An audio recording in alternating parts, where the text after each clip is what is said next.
Doom is a complicated subject that could lead to many things for a 30-year anniversary video. I could explain the amazing engine for the time, or I could marvel around about myhouse.wad, or I could make something about the modern Doom games. There's so many different branches you could talk about. You could talk about anything for maybe even decades on end and still have content left. Oh yeah, here is a review of all the main games and the community. The original Doom from 1993 is pretty good. The first episode is easily the best. Despite the fact that 8 out of 9 levels consist of 4 different enemies, it never gets less boring. To make it short, it is a really good introduction into what you are going to get from Doom. Now that we gave a summary, here is map 8 and 9. Map 8 acts like a regular level with a bunch of free armor. They treated Barons of Hell like they were legit bosses. They are just imps with higher health bars disguised as a boss. They became used as regular enemies in the later episodes, but trying to see them as actual threats is kinda funny. The secret level map 9, it feels like an episode 4 map. Chaotic, higher difficulty curve. The only thing that doesn't make it an episode 4 map is the lack of higher tier monsters like the Barons of Hell. Episode 2 is where some of the maps just feel weird. To get my point across, the maps feel like they are rushed, but also feel too big.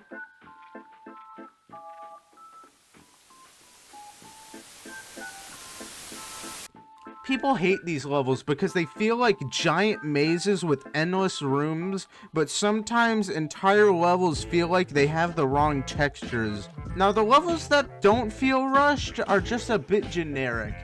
Everybody knows about E2M1, but it doesn't look any different from most of Episode 1. Now it is time for the dreaded Maps 8 and 9. Episode 8 shows easily one of the most fun enemies to fight in the whole game.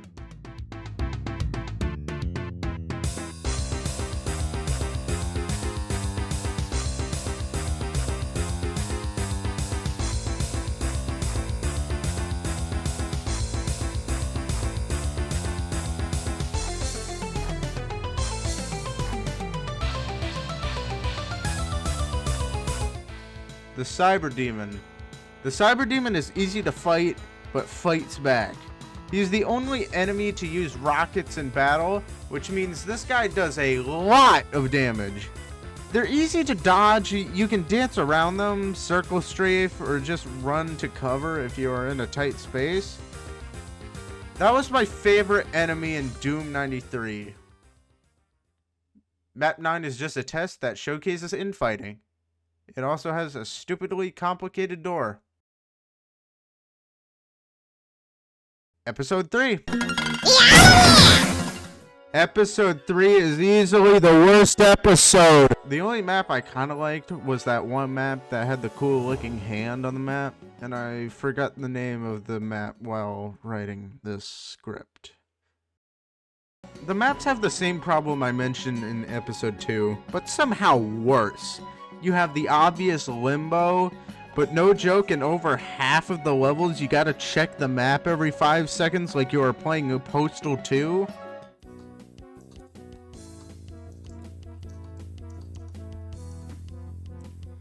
Something tells me there's a secret passage here.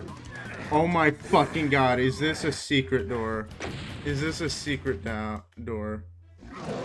Oh my fucking god, is that actually... That's actually where you go? No, that is...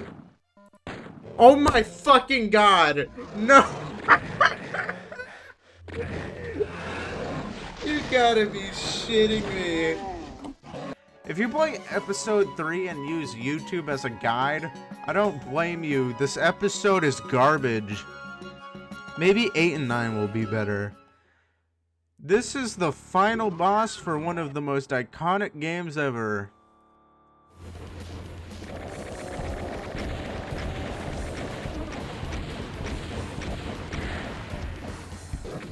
Worst fight ever. The Spider Mastermind. Oh boy, this boss sucks. It isn't a difficult fight, it isn't unique, it should have been the Plutonia Experiment's final boss. Plus, this is the final boss, and you get this compared to how fun the Cyber Demon was. There's also a Baron and a Cacodemon for no reason. There were pinkies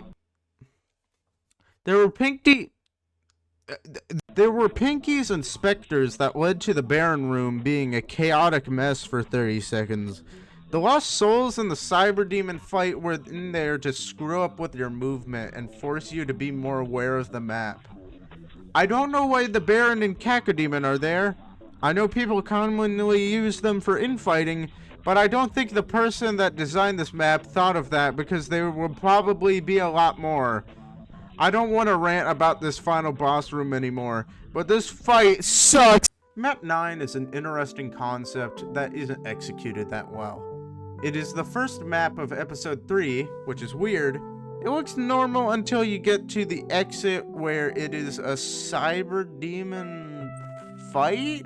You get the key, then go back and you get thrown as many specters, barons, cacodemons. It almost becomes an episode 4 level. Then you get back to the start and you have a new room. What is this room? It looks awful and the room isn't hard because the chain gun exists. I'm disappointed. This concept is amazing, but it is horrifically lazy. Luckily, we can go to Doom 2. Wait. There's another. I'm fucking done.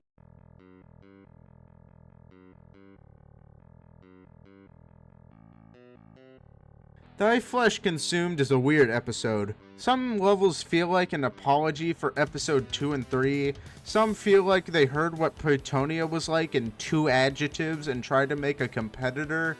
Then you get levels that feel like they just wanted to make more Doom levels. These levels look better, play better, and is an easy competitor to episode 1 in terms of which episode was the best. The only level I hated was E4M2.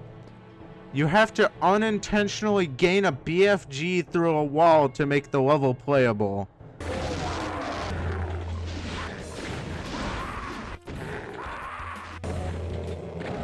Oh my god, I fucking hate this map with all of my life.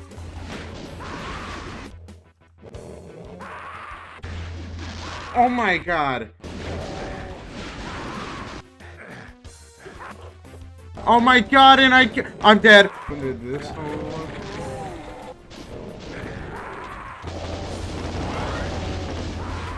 Oh! I'm not skilled at this game. I'm an average player. Now we go to episodes 8 and 9. Episode 8 is kind of a boss level. It still has the Spider Mastermind as a boss fight, but it is way more improved than that horrific E3M8. It's just a regular level with a kind of hard ending. Episode 9 is a secret level, but it's just a regular level. The best way to describe this map is it looks like a Doom player's 4th level. Like, there isn't anything so wrong that it is offensive to look at. Rooms don't fit together, the lighting stays the same, way too much symmetry, weird essential object placements, like this key for example. The map is not bad, but it is a weird map where every room cannot look or play right. That is it. We finished OG Doom. I'm not gonna make a cheap joke to segue into Doom 2 yet, but I will give a summary on how this game plays. Doom 93 is a game that was revolutionary at the time, and is still fun to this day. The limitations like not being able to look up or down actually makes the game more fun. It feels like you have the freedom to target your enemies rather than doing insane headshots to every demon in the room. The game itself has a pretty good start, then drops down a cliff, then rises back up to Thy Flesh Consumed. It is very worth its money, but there is a superior version around the corner. And that corner has Doom 2 Hell on Earth.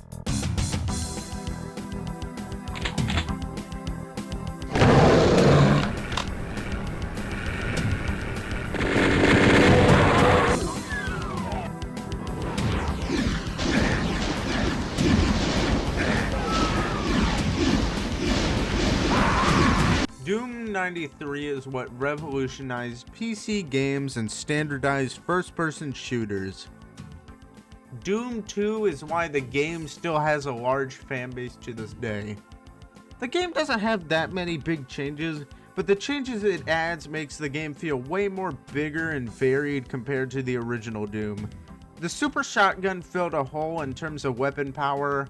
You have a lot of enemies that are stronger compared to the 3 you had in Doom 93. These additions seem like a small thing, but you would basically remove giant holes in not only enemy difficulty, but a hole in weapon power as well. TLDR, they polish good. You may have realized that I spent most of a page just talking about how much better Doom 2 is, so I will finally go onto the maps. I hope this game is way better than Doom 93. Yeah!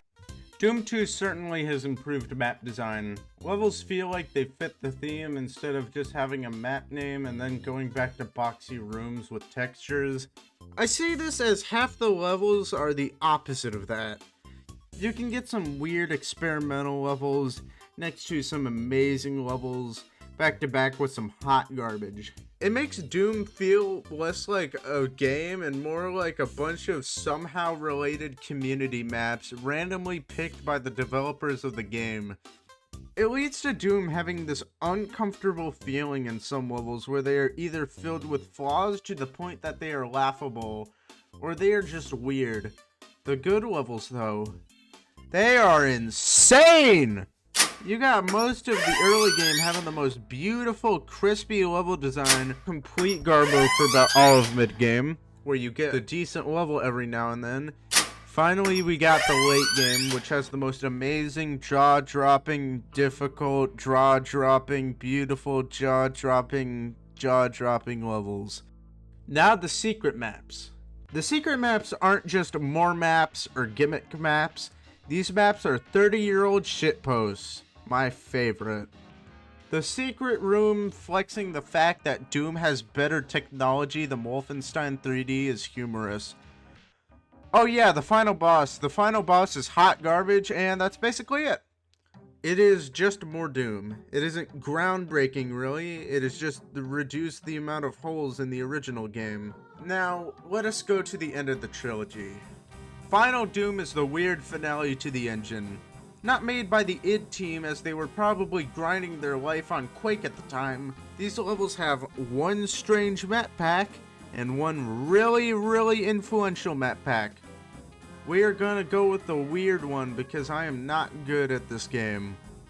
So I'm not gonna make any add-ons to this review and add a sentence here when I finish the map pack.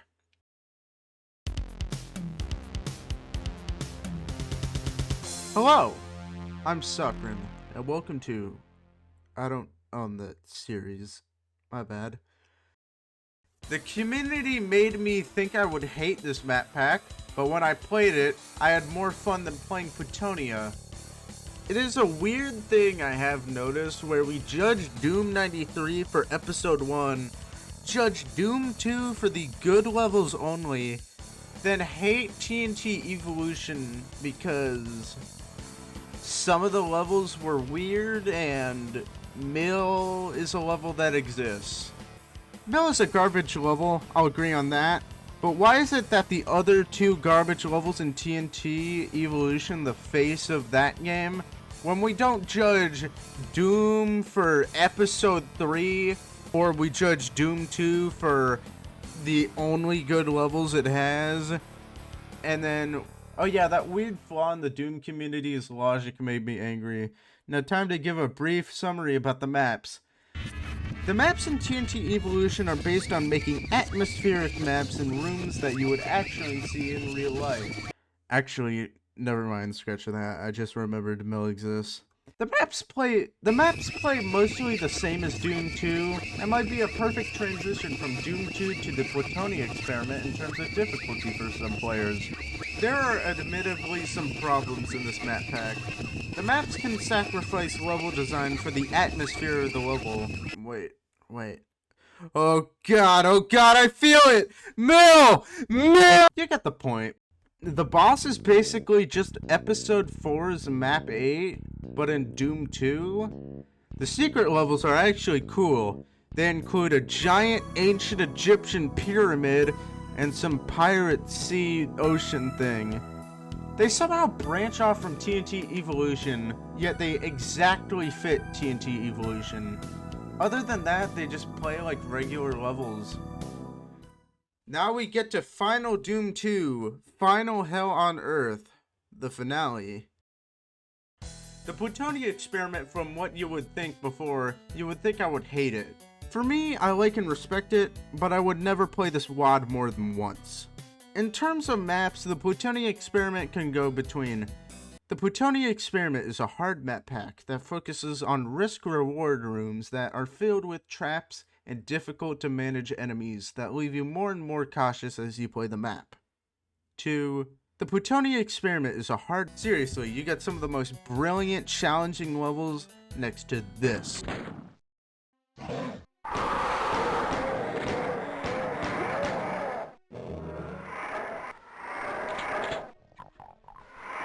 These weird difficulty spikes you can get from Plutonia is the main reason I said TNT is the midway point from Doom 2 to Plutonia. Now here is map 30 and the secret levels. The boss is just an alternate version of TNT Evolution's map 30. Map 31 and 32 on the other hand are some of the most influential levels you will see in Doom. Map 31. Cyberden is a level where you do a couple tasks that aren't that hard, then you start fighting a cyber demon. Repeat this 4 to 5 times and then you beat the level.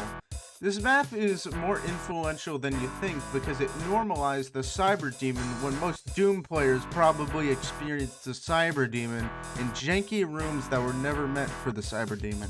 So having a place where the cyber demon was not only normalized, but fun for you to fight was somehow a big thing at the time. Now here is arguably the most influential map in an official Doom WAD ever. There are memorable levels in Doom. Then you have the Kickstarter for the Slaughter map.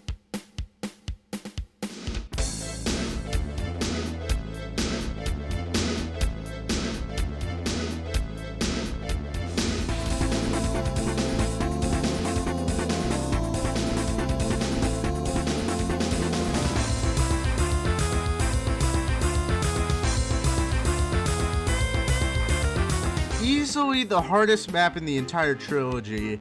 To show you the scale of how influential this map is, the song you are hearing is originally meant for Doom 93's Cyber Demon boss fight. But the level was so influential that people remixed the song and level whenever a fan-made Plutonia map pack was made. It changed Doom from a gore fest to a claustrophobic puzzle of death. Words from me can't describe the influence of this level. Maybe the community can. Oh, right, the community. I don't have a transition. This is where the 9-volt image goes. Now, here's the community portion of the video.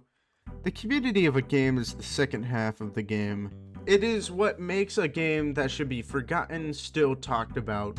Now, to describe this Doom community, if Half-Life was the yang, Doom is the yin. While Half-Life will give you the most mentally insane mods straight out of one of those emulated console corruption videos 5 years ago, Doom is more focused on serious creations. This leads to the community making some of the coolest projects you will ever see, but at a cost they will take stuff weirdly serious.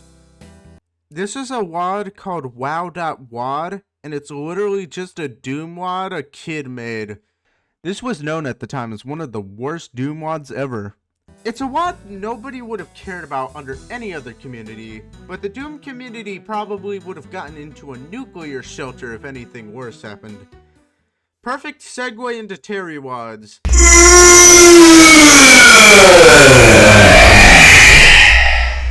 Now, Terry WADs actually used to have a lot of harmful computer files. Some of them were recorded to have zip bombs, for example. The Doom community treated these WADs as the spawn of Satan. There's a small problem though.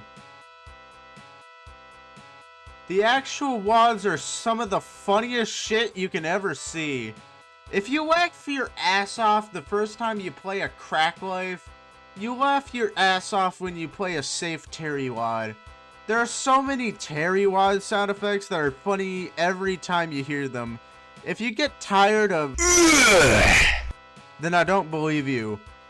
Also, just for my younger brother, if you are binging one of my videos, he is laughing at this dollar bill. So if you make it to this part of the video, just type in the comments, $1 Franklin for him. He will love it. On a 1% more serious side, there was also this generic creepypasta Doom WAD where it talked about very dark themes like abortion, which in some circumstances might be a dark topic, but if you've seen this WAD for more than 5 minutes, you realize this is just a generic creepy WAD some guy thought of in a couple hours and made in a couple days. Now, you see, the script is actually flawed, because I forgot to show that the sword cuts both ways. Because of the seriousness of the Doom community and the lack of any reward, this leads to the Doom community doing the most creative projects you can imagine.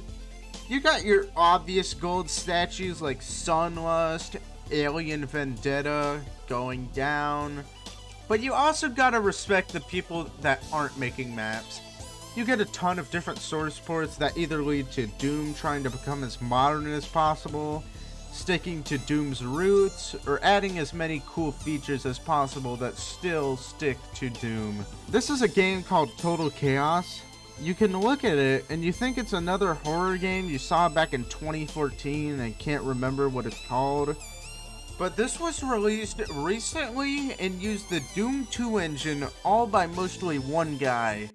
The community is not half of this game. It is what makes this game still stand on its legs. Speedrunning, tool-assisted speedrunning, no damaging, pacifist runs, map packs, total conversion mods, boom, advanced GZ Doom mods, Terry WADs, map editing, music creating. You know what, I'll just end the video here. Buy Doom. If you pirate it, you will go into hell and die.